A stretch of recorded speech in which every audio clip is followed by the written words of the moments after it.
you mentioned about the power of the image, and I do think the Chinese Communist Party learned something, has taken to heart the power of the image after that, because we saw this but when there were protests in Hong Kong, the government on the mainland really wanted to tell a story there of, crowds out of control. And initially there were in 2014, and again initially in 2019, there were very orderly crowds, and it had trouble with that story. So they tried very hard to ban images of peaceful protests until there were some incidents, as there almost always are, of violence by crowds.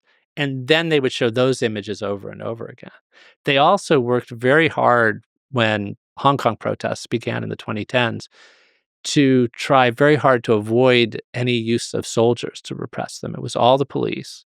And they tried very hard and managed to success, because the Western press was often saying, will this be another Tiananmen? Will there be a massacre? Will there be soldiers on the streets?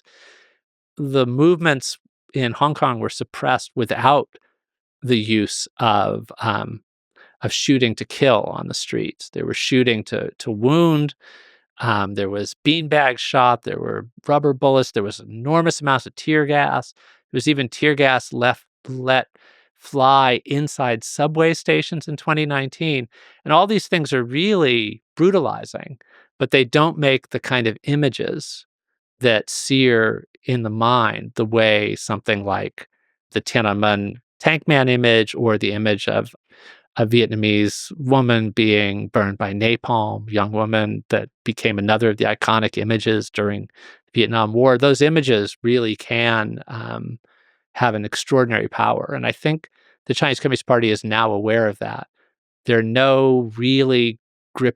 are very few photographs allowed of the Xinjiang extra-legal detention camps. There are very little there is an awareness of how much power a photograph of a certain type can have.